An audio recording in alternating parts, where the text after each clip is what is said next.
Oke. Yang didengar sama dia apa tadi? Kalau versi dia apa? Oh, kalau dari versi abang Versi dari abang aja. abangnya apa? Enggak, versi dia apa dulu gitu kan. Jadi saya bisa ngeresponnya gitu kan.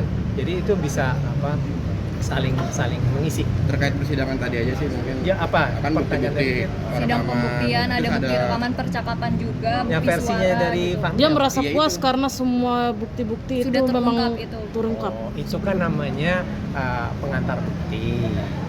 Nah, pengantar bukti mereka itu ada beberapa tadi gitu kan. Kalau nggak salah sih sekitar 30 atau berapa saya lupa ini ya.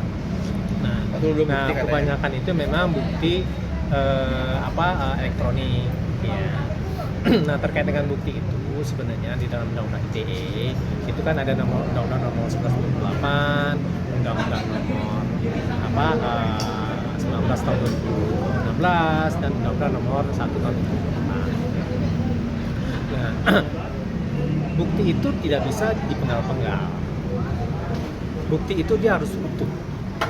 Nah, oleh sebab itu makanya kalau misalnya ada bukti yang dipenggal-penggal dan itu tidak utuh, itu bukan dikatakan sebagai bukti. Bukti yang dipenggal-penggal itu gimana Bang? Maksudnya? Ya, misalnya teman-teman kan punya nih video nih kan. Nah, video itu kan ada yang diedit kan. Nah, pengeditan itu ya nggak boleh sebenarnya, apa adanya gitu. Nah, tadi waktu jadi- di dalam bukti rekamannya sendiri menurut Abang itu dipenggal-penggal apa gimana? Itu nanti. Tapi saya pengen bilang itu pada saat ini itu bukti-buktinya. Berdasarkan hukumnya harus utuh gitu ya. Nah, kemudian perolehan bukti itu pun itu harus didapatkan secara legal. Apa itu legal? Secara hukum gitu ya. Satu, itu tidak dilakukan secara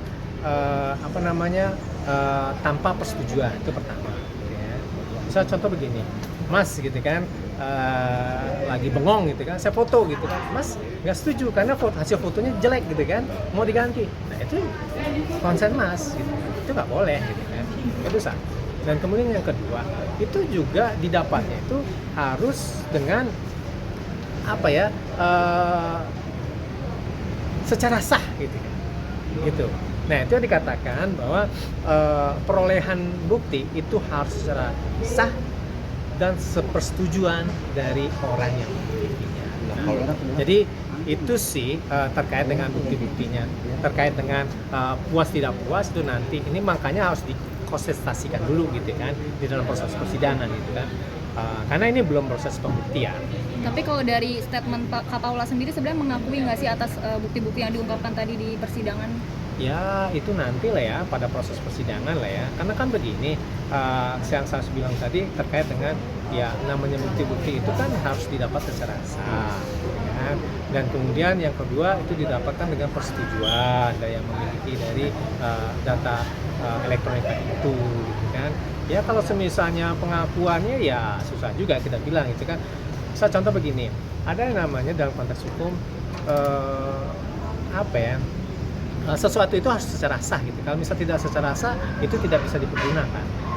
Nah Bang, tadi saya mau tanya apakah bukti-bukti yang ditampilkan itu udah sah dan memenuhi syarat-syarat yang seperti Abang bilang? Ya kalau misalnya menurut saya itu kan didapatkan dari seseorang ya, dan itu tanpa persetujuan. Artinya nggak setuju ya dari pihak Paula bahwa bukti-bukti rekaman itu ditampilkan atau gimana? Bukan nggak ditampilkan, didapatkan itu juga tidak sah secara hukum. Tapi kalau menurut majelis tadi gimana mungkin? Ya itu lain lagi, itu makanya akan diuji coba, akan dikontestasikan, akan secara hukum itu namanya dikostatiosakan, akan diperdebatkan dalam persidangan gitu kan, agar apa mendapatkan titik temu, oh ternyata yang benarnya begini loh. Karena kan ini kan sepihak dari dia gitu kan. Nah nanti giliran kami juga sepihak dari kami juga. Nah hakim lah di situ yang berfungsi secara netral untuk menemukan apakah memang dari dua bukti itu, dari dua dalil itu mana kira-kira yang pas dan logis berdasarkan penilaian dari hakim. Tapi benar suara Paula nggak sih yang di rekaman itu yang ditampilkan? Ya kalau misalnya itu nanti ada kita buktikan gitu kan, apakah itu memang benar dia atau tidak, atau mungkin di situ berdasarkan konteksnya atau tidak gitu kan. Nah itu kita akan uji nanti dalam proses persidangan. Tapi dari statement lawyer sebelah kan juga ada yang mengatakan bahwa iya itu suara saya. Nah yang mengatakan itu suara saya itu Paula atau bukan Mas?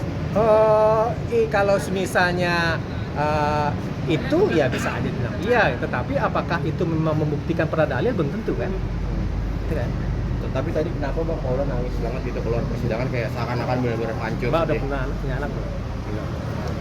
Coba punya. Mbak punya anak? Saya baru nikah. Baru nikah. Oke. Sehari nggak ketemu istri gimana? Sedih kalau Sedih, ya. manusiawi mau. Dan kemudian itu kalau misalnya nggak ketemu dengan anggota keluarga yang lain gimana?